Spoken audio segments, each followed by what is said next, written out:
Hey everybody, hope you're doing well. Weather's turning a little cooler here, so that's kind of nice. Soon it'll be sweater weather, and I thought that'd be a good occasion to talk a little bit about knitting with Noro.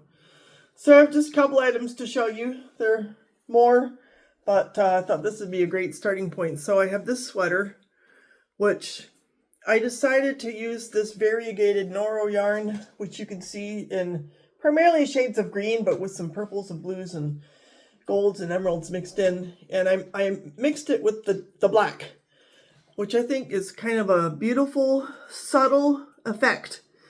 I love it. The rest of the sweater it's just very straightforward with your ribbed cuffs, ribbed bottom. And this does have, as you can probably tell, some short row shaping, which I really like because I don't like to be choked at the neck. I need to get more sophisticated. I have been identifying the back of my sweaters with a safety pin, just so I don't have to think too hard about what's going on there. But let me share with you the pattern. You might be familiar with this. I think I got this on Ravelry. It's called Tindafel. And as you can tell, it's fairly traditional Icelandic yoke construction, and knit from the bottom up, knit in the round. Nearly seamless. Basically, the only seam is in the underarms. So I love this pattern. In fact, if I have an Icelandic sweater pattern that I'm trying to make, or a yoke sweater that doesn't have short row shaping, I always refer to this one for the directions on how they went in that pattern, because it was one of my earlier sweaters. And I think it was the first time I did the short row shaping. So isn't it pretty? I think it's just so pretty. It's got sort of a jeweled kind of look to it. And what I love about knitting with this kind of yarn is as it goes through your fingers, you just can watch the colors transform. And it's just the most gorgeous wool. Honestly, I don't think I've even run this through the wash. I have a hand wash setting on my washer, and I should, partly because, well, I live in a cold climate, so I need my sweaters to be warm and woolly. But I'm confident that even when this does get washed, it'll soften, and it'll still be equally woolly. But I mean, just aren't those colors just delicious? Got maroon, cream, pink, ultramarine, emerald green, orange, light blue, a gray. It's like a wonder. I don't know, how did they come up with that, right? And this is, of course, a single spun, single plied yarn. And sometimes it has, little nubs in it that, places where it gets a little bit thicker or a little bit thinner. And that also lends to the tactile interest.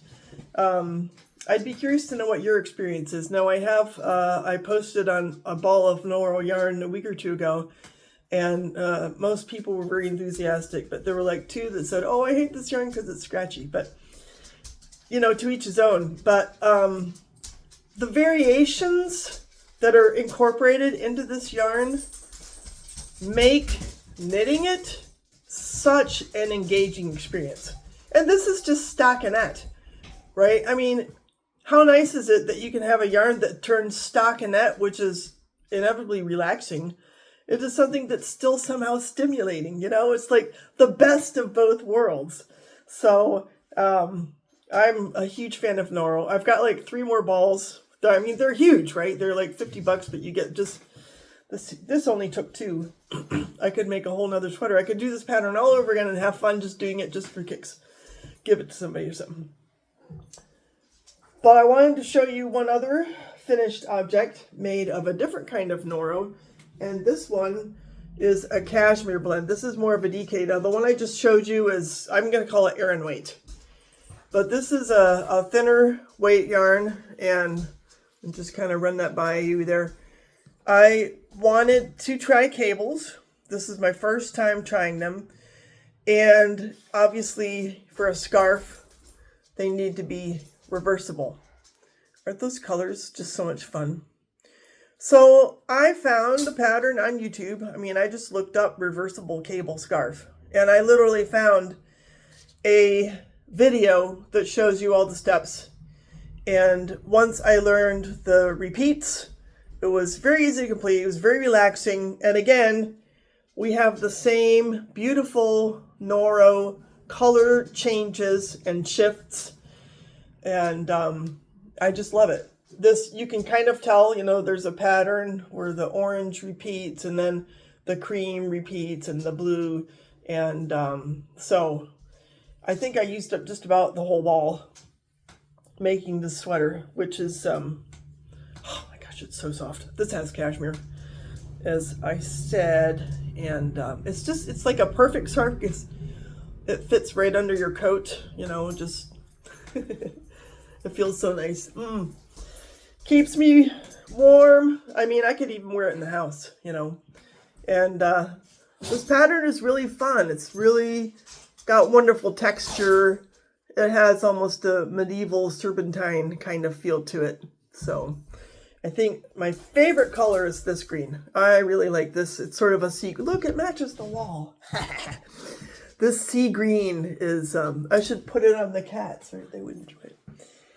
So anyhow, I'd love to have you share your experiences with knitting with Noro. Maybe you have some recommendations for yarn that you've used from them, some patterns. On occasion, I do get the Noro magazine, which is, boy, talk about a great, genius advertising strategy, right? They have their own magazine for you to use their own yarns.